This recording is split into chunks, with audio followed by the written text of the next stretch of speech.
Hey there, welcome back to Tennille Talks. Y'all, this is a reading about love. It's about agape love, love that is selfless and unconditional.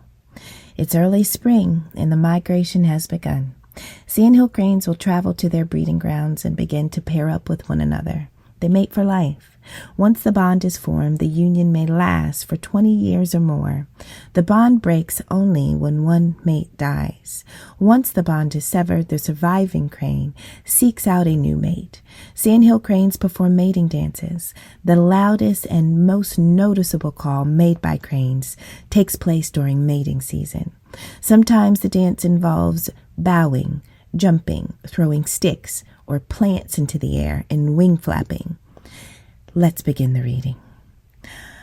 When I say Boaz and Ruth, what is the feeling? What energy do you get? Now, prior to really understanding this story biblically, these are biblical characters.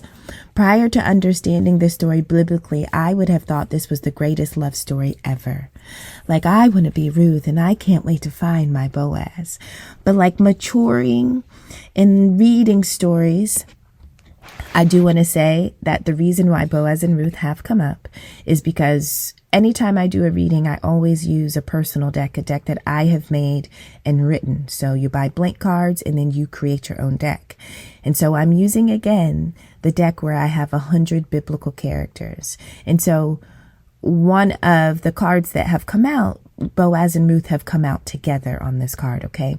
So when I hear Boaz and Ruth, I always think about love, but digging into the story, which is relative for this reading because it's come out, you learn that this is a different type of love. This isn't like that Disney rescue me type love, This is something this is something deeper. And so some of y'all out there might be Boaz, and some of y'all might be Ruth. And if this is your reading, it's mating season. Somebody is going to come and do a dance for you and put on a display for you. Or you are about to get ready to go put on a dance and do a display for somebody else. This is that reading. But when I say it's not about Disney, meaning nobody has been sitting and waiting to be found and rescued. These are two people who are just in this season of either watching somebody court them or going to court another. Excuse me, let me cough. Oh, okay. I had to cough, y'all. Sorry about that. Okay, so here's the thing. Let's talk about Boaz and Ruth and just who they were. So Ruth was a Moabite woman. She was a woman from Moab, all right? She was widowed. She was married to an Israelite man. Her husband died. Now, she has a Moabite sister-in-law and she has an Israelite mother-in-law. They too become widowed. Her mother-in-law is Naomi. Now, the three characters for this reading, we're going to talk about Ruth and Boaz and Naomi. Naomi and Ruth are both widows. Okay. Now, Naomi is going to return to her home country of Israel. But Ruth ain't from Israel. She's from Moab. She's a Moabite woman. Okay. Now, when Naomi goes back home, Ruth is like, I'm going with you. And Naomi's like, no, baby, you don't have to stay. Like, this is your home. Like, Ruth is like, no.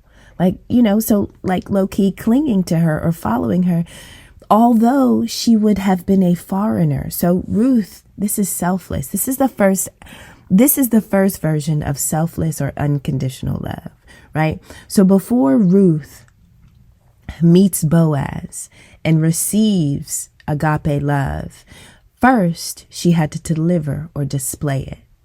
And so I personally believe that in order for your crane, in order for the Boaz or for the Ruth moment to appear in our life, in order for us to get to that season, because it has to be mating season, we are not always in our Ruth energy. We are not always in our Boaz season. Boaz was a wealthy landowner, right? So we have to develop ourselves to get to become Ruth and to get to become Boaz. When we get in those seasons individually, now it's time to migrate. Now it's time for the courting to begin. Now it's time for the dancing to begin.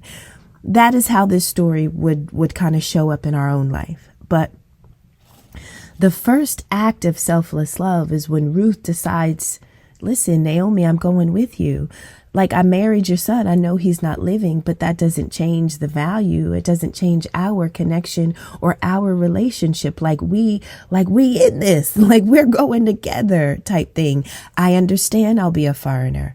I understand that my country and Israel have had tension, but you are home. We are home together, right? And so I'm loyal to you. I'm going with you, even if it means the climate around my presence there will be uncomfortable or unwelcome.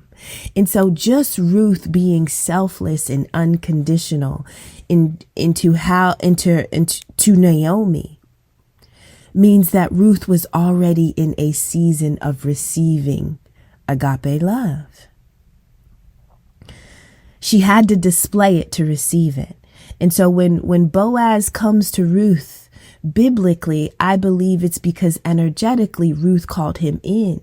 And the Most High knew Ruth was ready for Boaz is because of what? Is because the moment. Maybe we consider that to be a test. Sometimes moments in our life where we experience crisis and loss and devastation, we totally have an opportunity to become somebody new. New moments, whether they're good ones or bad ones, can change us or break us or mold us and shape us in ways that sometimes are not as pretty, right? Hurt people. Some pain can cause you to never want to smile, never want to hug, never want to kiss again, never want to think about anybody, never want to be selfless. You want to be closed off. You want to be held back. And honestly, sometimes those responses are honest too. Those aren't bad responses. Those are just responses to energies that we've gone through. But what I'm saying is, in order for this mating season, in order for the Boaz type of energy to arrive, Ruth had to have been in her mating energy, whether it was mating season or not. And her mating energy was displayed when she said, Naomi, I'm rocking with you. We gone to Israel, whether they like me or not. I'm going for you, not for them. You're my mama. Like, we're family. Boom. The Most High sees those things, y'all, right? The Most High sees those things. And it was seen with Ruth. Okay. Now, Boaz is a wealthy landowner, okay? He's a wealthy landowner from Israel. And so Ruth is hungry. They ain't got no food. They ain't got no money. They're women without a covering, meaning they're women without husbands. They don't have providers. They don't have protectors, and this is biblically. So we're talking about different times and how, women were just culturally, right? Different times. Fine. So Boaz is a wealthy landowner from Bethlehem. Now, Ruth is gleaning in his field. She's trying to feed herself. She's trying to get food for Naomi, but she's picking it from his fields.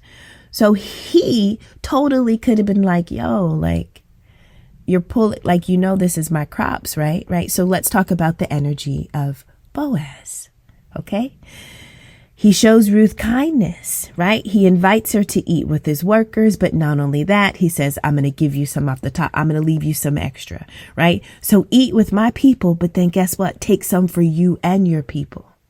And so the selfless and the unconditional agape love that Ruth displayed to Naomi, I believe is returned in Boaz. Y'all know it is. I ain't got to believe it. It's true. It comes back in Boaz. And so many times in life, there are seasons where you have done something that is beautiful, selfless, and unconditional. And whoever you did it with or did it to may not have been the person or the place in which you would receive that type of unconditional agape, selfless love back. And then guess what? Maybe you don't get it back from where you gave it, but then you move on, you do something selfless again. And guess what? Now you're in a foreign space and it comes back when you need it most. It comes back when you need it most. And so the selfless seed that Ruth planted with Naomi to go back to Israel, she actually got to see her seed grow in the fields of Boaz. When Boaz says, here, you can glean here. Like, you can go ahead, you're fine. And I'm going to give you some more. You know, this is how I think this is how energy works, y'all. And so what I'm saying is if you're in a relationship, you've ever been in a connection where you've been pouring into somebody and they ain't been giving it back to you, or you've been doing things and you think nobody's been looking, nobody's been watching, nobody, you know what I mean? If that's what you've been doing, I want you to know that maybe those seeds are just going to grow elsewhere. There are certain situations in life where us, like Ruth, we could have been devastated and become totally new people. Ruth could have been like, I ain't going nowhere. No, I'm mad. I'm broke. I don't have no man. I'm going to stay here with my people, and I'm going to get somebody that's like me. I'm just going to stay where I'm comfortable. I'm going to stay where I'm welcomed. You know, but by sowing a seed of selflessness, it allows the Most High to say, hey, I'm going to make sure that grows, and I'm going to make sure it grows in a space, in a season, or in an area in your life when you need it most. And that was this season. And so sometimes, can you imagine that the mating season can also be a season of famine? Mating season can also occur during the same season as famine. And it's not about what you tangibly have, it's what you energetically had. Ruth didn't have anything, but spiritually and energetically, she had it all. She was ready. She was ready for Boaz. Even though she had experienced a loss, she was a widow. Nothing in her life looked like it would have become fruitful again. It didn't look promising. It didn't look like it could ever be prosperous again. But because of the energy she was carrying, wherever she went, she was planting and sowing seeds that had to grow at some point, at some season, during some time. And when the Most High decides to water them and see them sprout, y'all, that's that Boaz moment. The Boaz doesn't have to be a person. It just has to be the energy that matches the seeds that you've been delivering that you think nobody has been watching or seeing. You know, that's that loyalty. And so the qualities of who you are, it pays off. When you go through tragic things and you don't become a tragedy in the next person's life, you are great. You've become something great. It has shaped you, and you may not even see it until later, until the moment comes. I don't know where I left off in the reading. Here we go, y'all. So here's the thing. Boaz, let's talk about the significance of Boaz and Ruth, okay? So they're husband and wife. But Boaz is going to become, later on in the Bible, the great-grandfather of King David, which means Ruth, a foreigner, a Moabite woman, is the great-grandmama of King David. And you know who King David is. This is the ancestor in the life that leads to Jesus Christ. And so when we are talking about Christ and the Most High, we are really talking about an energy, y'all. This woman would have been considered, she was a foreigner. This tells me that the Most High can use anybody, right? And so let's go on with Boaz and Ruth before I make that point. So Ruth is in Boaz's fields. He's a wealthy landowner. His response to Ruth is like, no, go ahead. Like, it's fine. Like, you don't like, if this is your situation in life, please continue to take what you need, eat with my workers, and then guess what? I'll leave you more. So how do we get to the point of Boaz and Ruth becoming a pair? This is how God works, y'all. So Boaz is a wealthy landowner from Bethlehem, but he is also a relative of Naomi.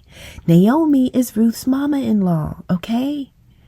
And so the land that she is taking food from, the landowner, the wealthy landowner that is feeding her, is actually related to the mother-in-law that she was loyal to, that she traveled back with, that she was like, I'm not leaving you. We're going together. Okay. So this is, y'all, like, this is the Most High moving. I want you to see how this works in your own life. Even when you have nothing, and it seems like hope, the character of you is the wealthiest part of you. Anything that you lose in life, anything that you tangibly can touch and then lose, that is not the most valuable part of you. And so Ruth still had the most valuable part of her, and that was her character. And it was her character that she would use to sow the seeds to create the next versions of it, but it was the character of the Most High in her, right? And so the character of God can be in a foreign woman. It could be in a woman that doesn't look like who you think the Most High would be in. And it takes a certain type of individual to recognize that. So Boaz was a wealthy man, and he was also a man from Bethlehem. He was from Israel. And so his mindset could have been, you're not from here. Like he could have had every other mindset except the one he had. But guess what? The Most High, the seed, the character, the spirit, the energy of the Most High that lives in Ruth also was living in Boaz. And so not only will the Most High move you into a certain territory, but the people in the territory that he has moved you to, although different, although foreign, something about them is still unlike the rest, where you two can still commune. That is the story of Boaz and Ruth. I didn't know all that was happening beneath the surface, y'all. I didn't know that was going on. I didn't understand that the Most High was just moving vessels around, right? Life happens, but if you are a vessel of the Most High, you're going to be moved in a place where you will still have promise and prosperity. All is not lost from you. All you have to do is have the proper seeds to sow within you. It is what you carry within. It is what you carry within that determines what happens next, even after devastation. Even after loss, it is what you are carrying that sows what comes next. That is what the Most High sees. And so what was in Ruth, it was also in Boaz, and they were not like one another, but they were everything like one another at the same time. And so it was a love story initially, because I think of like, oh, I want Boaz. Like everybody wants to be Boaz. You know what I mean? Like who don't want to be a wealthy landowner? And if that's not your stick, who don't want to have a wealthy landowner that's like, here, like, yo, come on, let's do this thing. Like that's like, this is that energy. And that's what I was thinking, on the surface level initially, but then going deeper, I'm like, man, the way God moves. Like the way God moves. All right. So that was about Boaz. Okay. So here the thing is. Kinship. Okay. It means we're connected. We have a connection. Okay. Let's talk about kinship. Oh, this is what I was saying. Ruth was cut off from protection. She was cut off from provision, and she was cut off from community when she decided to go with Naomi, okay? She was cut off from protection, provision, and community. But because of the seeds that she was carrying in her, she truly was never cut off from them. Wherever she goes, she has protection, provision, and community. Why is that? Because of the character, her nature, her core, because of who she is. And so even as a foreign woman in a foreign land, Ruth always was going to be covered, right? I want y'all to think about that wherever you are in life. Even if the energy or the space or the season, if it feels foreign, if you've dealt with loss, if you've dealt with grief, devastation, if you are literally hungry right now, possibly for food, but for anything, the character of you is going to create the harvest. Right? And so if you are in a foreign space, it doesn't mean that you are without your provisions. Just know that, okay? Know that, because mating season is coming. And I'm not talking about necessarily, the Disney type of love mating season. No, this is the moment where God is like, I see you. I've seen you. You've been selfless. You've been unconditional in moments where you could have become someone else, where you could have been someone else to another, where you could have delivered what you received. You know what I mean? Where you could have become your journey. You maintain truth. Like y'all, it has to come back to you. And so I didn't recognize that Boaz and Ruth is almost like the greatest return to sender ever. But not in like a how we think of evil eye return to sender. No, like the return to the sender it's a beautiful, listen, this is karma. This is just karma. Ruth got to experience the karma in the form of Boaz. It manifested for her. Now everything is not going to manifest for you in Boaz. But what I'm saying is that Boaz represents protection, provision, community. By being married to Boaz, Ruth belongs. Everything that she was willing to walk away from, she received elsewhere in a foreign land. But she was always going to receive it because she had those seeds in her. Those seeds of selflessness, those seeds of unconditional love. No matter where you are, you got them. You got them. And so Ruth recognizing that the environment I'm in is not an indication of the greater story, right? I know these people don't like me when I go back here, but that's the small stuff. The greater message is, right? And so many times in our Ruth moments, we have become greater than the environment, greater than the people, greater than the story, greater than the energy. The history of Moab and Israel didn't matter. Ruth was like, I don't care. Come on, Naomi, I'm with you. Let's go. I'm not leaving you. Right? That stuff matters, y'all. That stuff matters. And it comes back to you. So here's kinship. This is how the Most High moves, okay? Now, because Boaz was related to Naomi, he could, under, Jewish law, he could employ something called the kinship redemption or the kinship redeemer, meaning he could save Ruth. Because they had a connection, because they were already connected. So her husband died, and then another masculine or man within that family has the ability to then marry her, has the ability to then marry her in order to, listen, to be redeemed is to be saved. To be redeemed is to be saved. So kinship. Redeemer, right? So now the land, now everything gets to stay, essentially Naomi, because Ruth is, this is really also benefiting Naomi. Naomi returned to her lands, but she doesn't have her husband anymore, right? But she's much older than Ruth, right? And so, Ruth is bold. Let me tell you this, Ruth is bold. I believe that it was Ruth who essentially did the mating dance. Ruth was the crane who goes to Boaz and does the mating dance. And it's like, is this dance enough for you or not?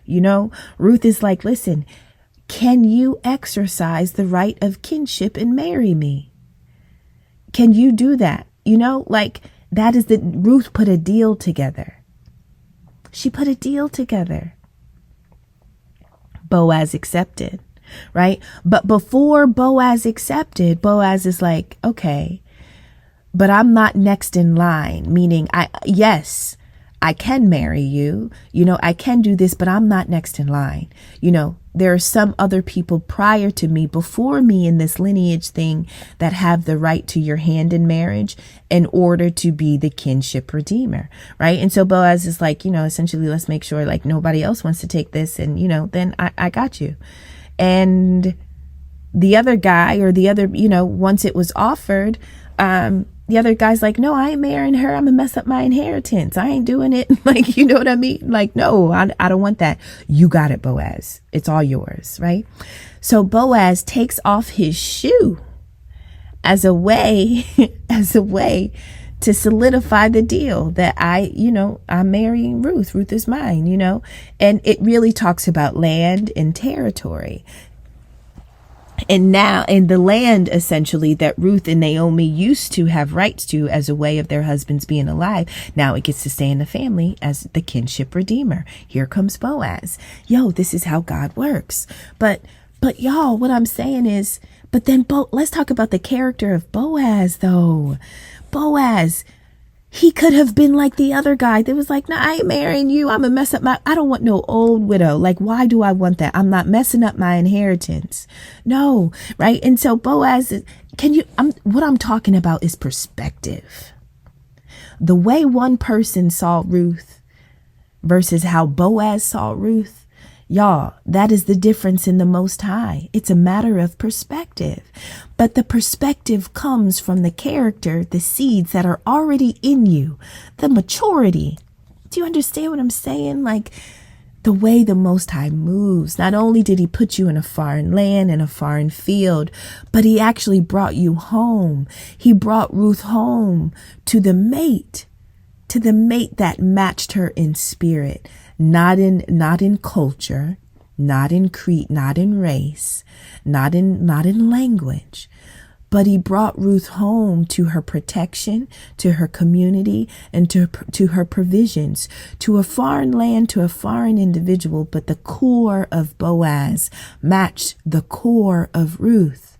Right? When Ruth displayed the loyalty, the selflessness, and the unconditional love to Naomi, you could also see that when Boaz then says, yes, I will marry you, but let me just make sure we do this the right way. Like, I got to make sure I honor the law. Like, this is somebody who was upright. And so listen, when I was breaking this down with just me and the Most High, like, I was like, so y'all, sometimes I was like, so you mean that there could be some Boazes that are out there watching Ruth and just kind of like letting Ruth go through her process, right? Like, okay, I'll wait till you're ready type shit. Like, that's the energy I was getting. I was, so when Boaz is like, let me make sure nobody else in line for kinship redeemers is going to take this before I do this. I almost feel like when I apply this story, for us, there are some Boazes that could be aware of Ruth, but could understand the process. This is a maturity, y'all. But I'm talking about the maturity in you is matched in another, and it may be a foreigner. It may be somebody, listen. We're talking about energy. And so sometimes if we're loyal to our zip code, our county, our country, our state, our language, our flag, if we are loyal to all of those physical, tangible things and we can't see outside of them, sometimes the very thing that is your community is in the land of the foreign. Can you imagine needing to go to a foreign place in order to find your community, in order to find your provision, your protection? But you have to know that that place isn't foreign. You have to know that no place is foreign because of what's in you. That's why it's safe to be selfless. That's why it's okay to be loyal. That's why it's actually okay to love somebody unconditionally and not worry about the transaction. Because if you carry those seeds of selflessness and unconditional love, wherever you go is home. whether you are considered foreign or not. You are always home. Listen, for those that know. For those of us that know this, we already know this. You already know this, which is why you behave. This is why you are who you are. And so this is really a reading. I'm talking to the Boazes and I'm talking to the Ruths. I didn't even really get to the cards yet, y'all. It's 30 minutes. I didn't even talk about the cards. My God. All right. This is a reading for the Boazes and the Ruths. It's mating season. It is mating season. And even if you are in a foreign land, a foreign space, if you're hungry, if you've experienced crisis, I want you to know that you can still have provision, protection, and community. So make sure your eyes are open and your hearts are open. Make sure that you're looking for all of the things that tell you you are home. Make sure you are looking and feeling for all of the people that reveal to you that you are home, even if you are in a foreign space or if you yourself feel foreign. All right, I got to get to the reading. All right. So the first card that comes out in this reading is self-reliance. All right. This is self-reliance is the ability to do things and to make decisions by yourself without needing other people to help you. All right. This is being independent. Now, when I first was thinking about this, all right, if we were to break ourselves up into just little pots, we have an emotional pot, a mental pot, a financial pot, an energy pot. Let's just do those four. We got 4 pots.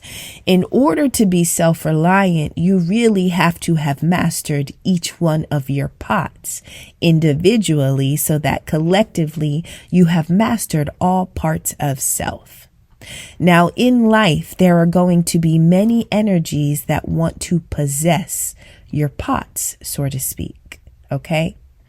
Emotionally codependent relationships are going to teach you how to be emotionally independent, not to rely on anybody to feel at peace, to feel happy, to feel joy, or to feel love, or not to give anybody the power to make you feel unhappy, sad, grief, depressed, right? So controlling your emotional pot, getting it to a state of balance and mastery is going to help you in your journey of self-reliance.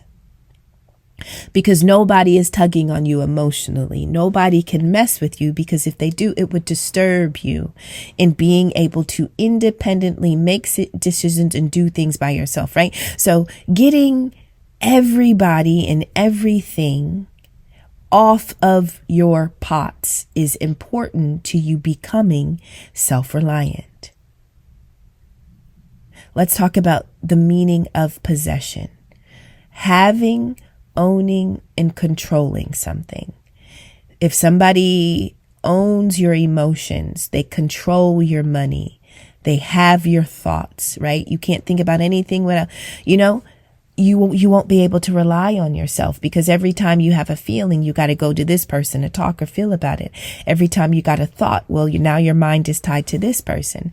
Every time you want to move somewhere physically, you know what I mean? And so it's like codependency. We had to become codependent, but we also had to break free of that in order to burst free from anything that attempted to possess us. This is the strength card. The strength card in the tarot deck is saying that I'm only strong because I broke out of a prison.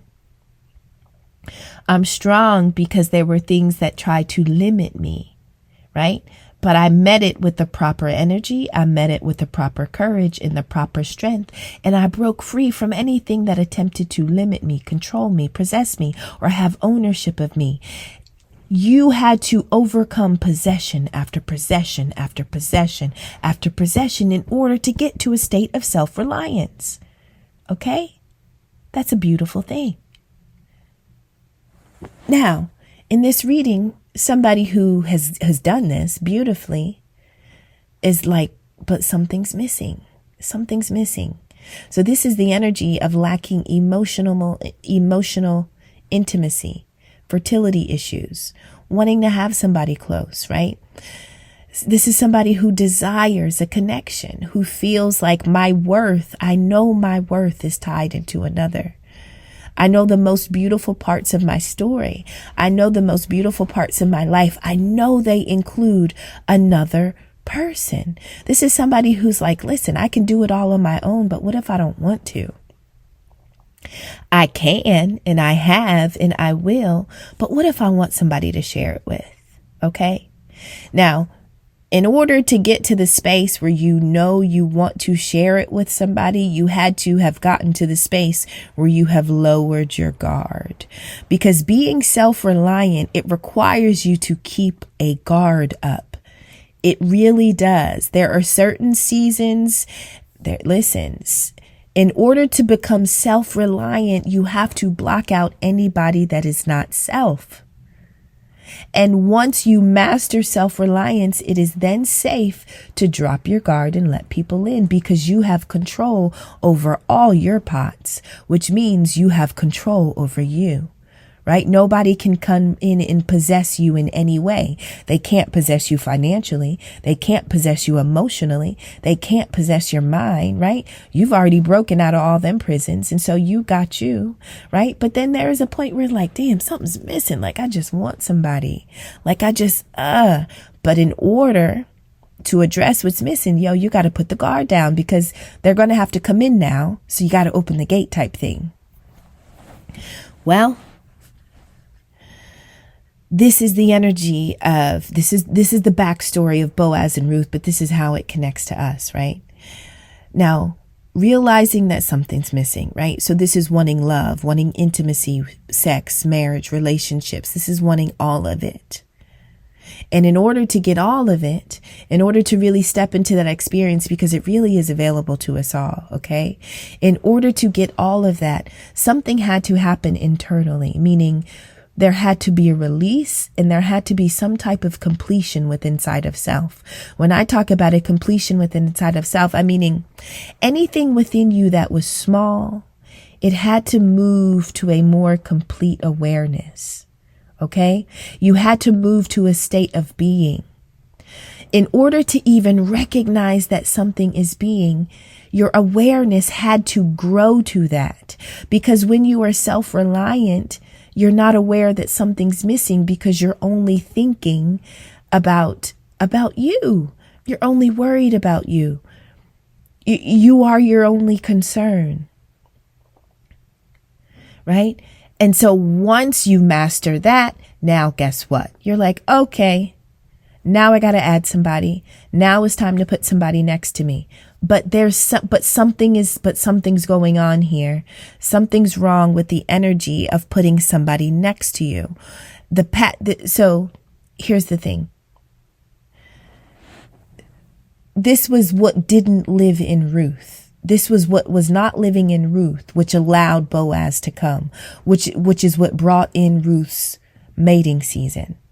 So cellular memory, although we are not in the same physical body that we have lived in previously, how is it that our past lives influence us? We're in a whole different body. So how is it that something that my soul went through before, it's in a new body? Why are you still, why is it still impacting you? Well, you have cellular memory, you have etheric memory, and you have energetic memory, right? There are levels to existence. And so your physical body could be brand new, but the energy, the energy fields, or the etheric memory, or the energy that your body is moving through, your soul recognizes that energy. Okay. That is it. And so the something that was missing, the something that your soul is feeling that was missing, it is remembering why it is missing now. This is how stories play out in our life, and we don't always recognize that they are connected to past lives. So here's the thing. Something is missing in a physical life, right? In our physical life, we have learned to become self-reliant. Now, we needed to do that, Okay. But then you recognize, yo, I got to open my gate. Something's missing. The reason why something has been missing is because illness, accident, and injury, or physical issues that plagued your soul in a past life, that energy was still present in this life, which forces you to become this person who can't be possessed, this person who's strong, this person who's courageous, this person who believes in themselves, who makes decisions by themselves, who's fine with only needing themselves and not other people. So this is like your soul's like, yo, that last life I went through was some bullshit. When I come to this life, everybody around me is going to be worth nothing. And I want them to be worth nothing because I need to learn how to rely on myself. So now you get to the point in life where you rely on yourself, right? But the energy has to shift now. Now that you've mastered self, now that you are no longer codependent like you were previously, right? Now the energy that you're living in also have to shift. So this is the end of a cycle. This is the end of an old life, the end of a phase. So it's like every toxic memory that you lived through, every toxic structure that you had to exist through, those things existed to get you to a space of self-reliance. Finally, you get to self-reliance and you're like, damn, something's missing. But you had to get to the point where you were comfortable with only being with self, to then value and long for and recognize the absence of another. And so this is about completion. This is mastery of self. And because you've mastered self, it almost seems as what comes next is an alliance. The same alliance that you have developed with yourself now will manifest in an alliance with another. The alliance that comes next is the one that's attached to your life purpose. It is the one that will inspire you. This is the alliance that will tell you in every way that you are on the right path. Go forth. You know, if life has been like a dark sky and you see one star, this alliance is the star. This person is the star. This is the Boaz, right? And so if life has felt like Ruth, the moment of Boaz has come because of all the character developing that happened, all of the maturity that happened as you went through the journeys, the growth, the struggles, the physical issues, you know, all things toxic that developed you. It's like you got the reward. So now that cycle ends and the new cycle begins. And the next cycle is a cycle of alliance, right? It's a cycle of where you finally get to have partnerships because you're the healthiest version of self. You're the greatest version that you've ever been. And so now it's okay to put down the guard. It's okay to open the gates and let someone in. That is what the energy of this reading is. And so, it's about... It gave me the energy of Boaz and Ruth, but it just talked about, an influx of helpful energy. Success is finally earned. Happiness, there's joy. There's love that is freely given. There is love that is received, and there's no regard to like where it's coming from or how much it's going to be, right? You filled every one of your pots and you mastered self. By mastering self, you ended every toxic memory or situation that was plaguing yourselves, plaguing your etheric field, plaguing your energetic field. That is what you were cleaning up. That is all of that energy that really wouldn't have been inviting. That was the energy that essentially kept you imprisoned. As long as you were imprisoned, it's almost like you were locked out of being able to have an alliance with other people. Right? And that could have been past life energy that you just kind of got to move through. Okay? And so the imprisonment sometimes makes us feel powerless. It feels like listen, I have no control. I'm scared. I'm in fear. I have no power. Self-reliance is essentially you calling back every piece of power that has ever been stolen from you, whether it was from this life or the last. And once you call that back, a cycle breaks. Now that you have your power, the relationships and the alliances that come to you are going to be people that don't want to mess with your pots. They don't want to kick them over. They don't want to pour poison in them. They don't want to drink from them and spit it out. You know what I mean? Think about all the things that happened when you tried to yoke yourself to another. And then you step away, you heal yourself, you get yourself all the way back together. And you're like, you know what? I'm ready. And all of that work that was done, it didn't go unnoticed. And so this is the Boaz moment. And for some people, the Boaz will be a literal person. This will just be, or it will be an energy. It will be a hobby. It will be a passion, an interest, a pastime, a sport, right?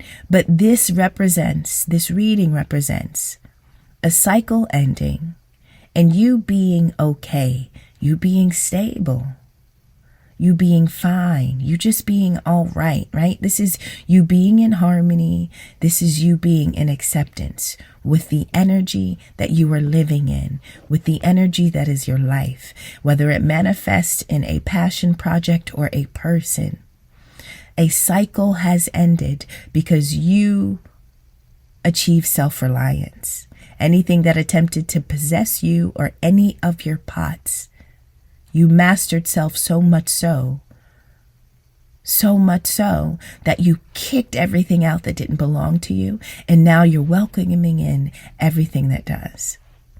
And so this is whoever comes in, you know, the energy that comes next, the energy of the people that comes next. These are going to be people who are idealistic and dreamy and imaginative. And, you know, this gives me the energy of poetic type of people entering your space, right? Alliances where it's okay. When I talk about poetry, it's really using language to match emotion. It's being safe enough, you know, intimacy. It's being safe to be you no matter who's watching, who's looking. I can do anything. I can say anything. I can literally just be myself and it's safe. That is the energy. Whether you're with a person and you feel safe or you just exist in a state where it's bliss and you're just enthusiastic about your tomorrows. Because the things that used to imprison you, the things that kept you locked out of your passions, your hobbies, all the things that you loved, all of that energy, that is the energy that the cycle ended when the self-reliance was mastered. And being self-reliant and still recognizing that, hey, something's missing, that means that your heart didn't close. All right, y'all.